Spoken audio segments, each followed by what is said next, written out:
My name is Paisley, and I grew up in a single-parent household. My father passed away when I was young, and since then, my mom has raised me on her own. Although we didn't have much time together because of her demanding job, I've never been upset about being raised by a single mom. In fact, I've always looked up to her. She worked tirelessly to keep the architectural firm my father and she had built running, and I admired her strength and determination. I aspired to be like her, a driven and successful woman. But everything changed one day, shadowing that admiration. My boyfriend Matteo is 3 years older than me. We met in college, and although his family is well off, he earned his place in a bank through connections and is now an elite banker. He's generous, always treating me to gifts and expensive dinners. While he can be a bit indecisive, he's kind-hearted and an amazing person. Recently, we started talking about marriage.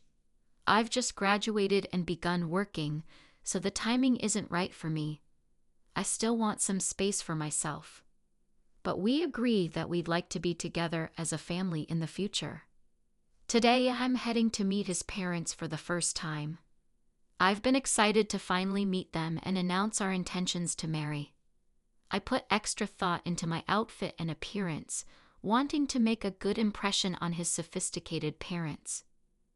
As I prepare to leave, I say goodbye to my mom. "Mom, I'm going to visit Matteo's parents today," I tell her. "All right, just be polite," she says, not looking away from her work. "Of course I will. See you later," I reply, my excitement rising as I head out. After a bus and train ride, I arrive at Matteo's house, located in a nearby town. It's a mansion straight out of a fairy tale. I had asked Matteo for his parents' favorite cake shop and picked up a dessert for them. I ring the doorbell. "Ah, Paisley. Welcome. We've been expecting you," Matteo greets me with a warm smile. As I enter the house, I'm struck by how grand it is.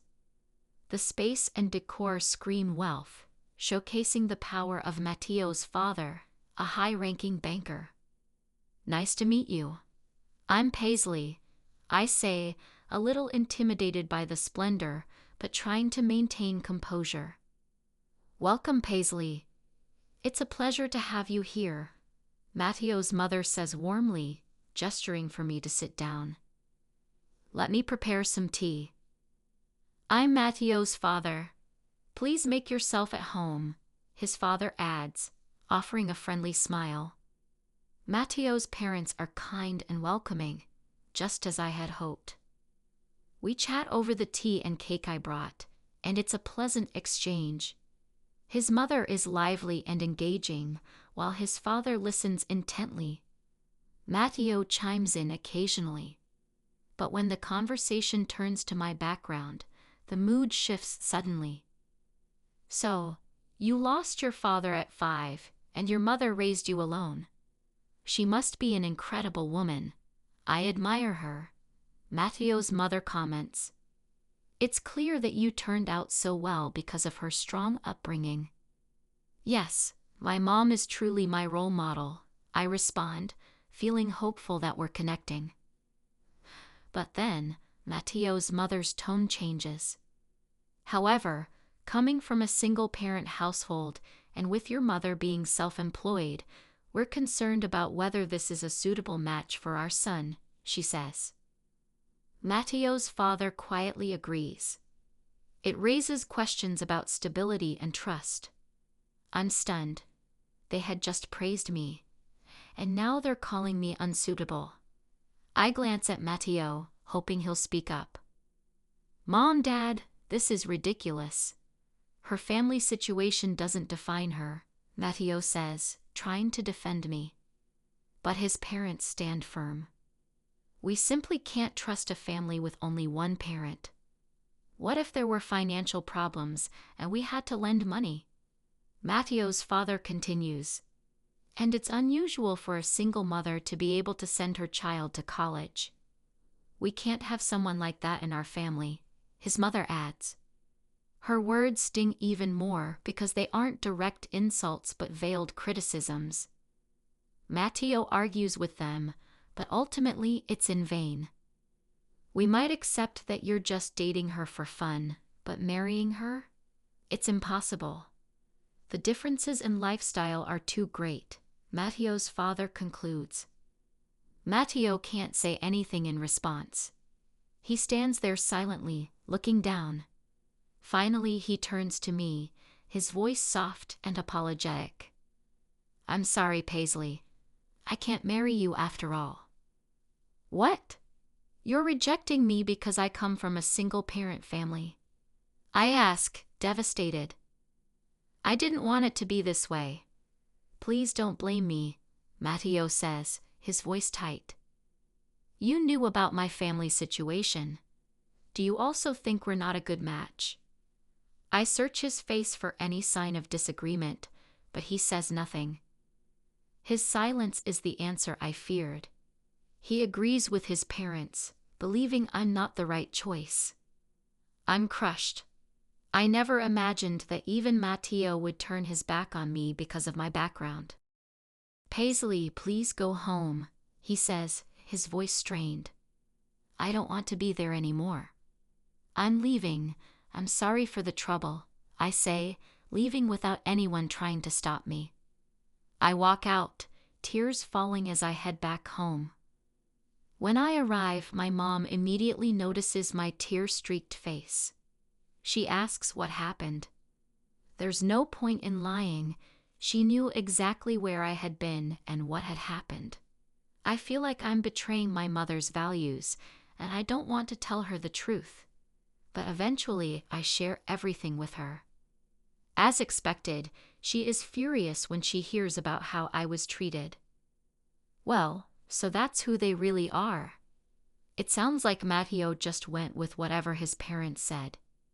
Honestly, marrying a guy like that wouldn't have worked out.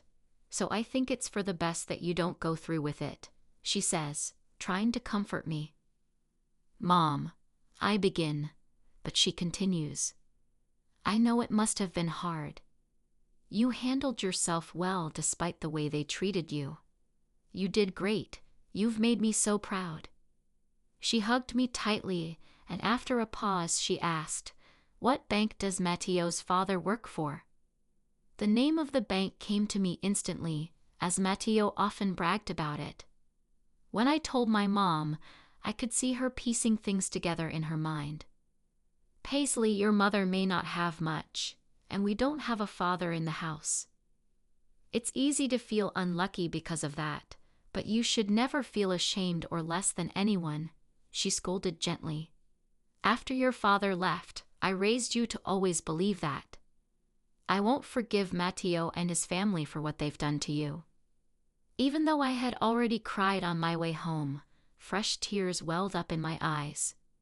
My mom's words reminded me of something important. I love her deeply. I admire everything she's done, and I want to be as strong and hardworking as she is. It's absurd to let Matteo and his family crush my admiration for her over something so trivial. The next day my mom said, I checked, and just as I suspected, our company does business dealings with Matteo's father's bank. I'm going to cancel the contract. I'll explain everything to them. I don't know how they'll respond, but if they think trust is important, they'll understand they no longer have mine. She was determined. She called the bank the moment it opened, bypassing the loan officer and going straight to the branch manager. Branch manager, she started, we're ending our business with you. I'm sorry, but this is urgent. It appears one of your officers has mistreated my daughter severely. If you'd like to hear the full story, I can come in person and explain it. Are you willing to listen? She finished. I overheard her conversation just before I headed out for work. I knew she would terminate the contract, but I wasn't sure what would happen next. It wasn't until a few days later that I received a call from Matteo, asking to meet me in a nearby park. When I arrived, I found Matteo and his parents there. His parents glared at me, and Matteo spoke to me with frustration in his voice. My dad was suddenly fired, and when I asked why, they said it was because of you. What did you do, Paisley? In that moment, everything clicked.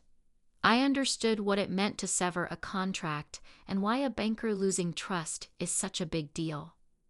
Trust is the foundation of their entire profession, and if it's lost, they lose everything. The fact that his father was dismissed made perfect sense. It was all because of the damage done to that trust.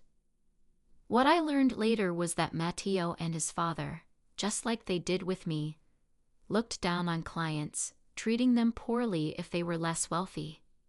It seemed it was only a matter of time before they were exposed. The final straw was my mother's call. This wasn't something I orchestrated. My family did this for me. I can be proud of that. You insulted my mother, and now she's used her influence to make things right, I said. Matteo's father stared at me in disbelief. What? There's no way a company run by a poor girl's parents could have enough power to get me fired with just a complaint. True, my parents' company isn't huge, but my mom's influence extends beyond that. She's not just involved in one office. She's an honorary director in several companies my grandfather owns. So if you want to know where the real power lies, it's in the fact that all contracts with my grandfather's companies have now been terminated, I explained, listing off the companies my grandfather runs. The color drained from Matteo's father's face. That's insane, he muttered. There's nothing strange about it. He's my grandfather after all. Why would he want to deal with a bank that disrespects his granddaughter and daughter? I concluded. It was clear they finally understood why they'd lost everything in an instant. Their attitude shifted completely. They dropped to their knees, pressing their foreheads to the ground and crying. But even as they begged, I felt nothing but pity for them. Matteo tried to hold on to me, pleading, Paisley, I'm so sorry for everything. I really wanted to marry you. I just wanted you to go home for a while because my parents were being difficult. His excuses were pathetic, like he was scrambling to redeem himself. But I had already given up on him. I pulled away from his weak grasp and said, My mom is incredible, isn't she? She's my role model. I don't want anything to do with you anymore, not after the way you disrespected her. I hate you. Now I'm going home because my mom is worried. Goodbye, and don't ever contact me again.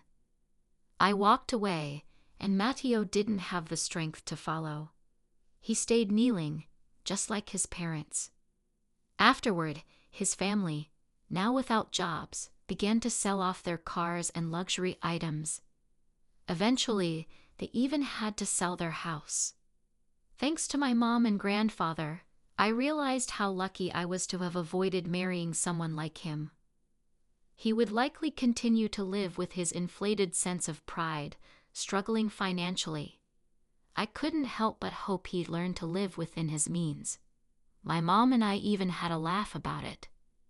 As for me, I'm now navigating the working world. There are more things I can't do than I can, but I've learned a lot from this experience. I'll be more careful in choosing a partner in the future, but I also want to continue growing stronger on my own. Above all, my goal hasn't changed.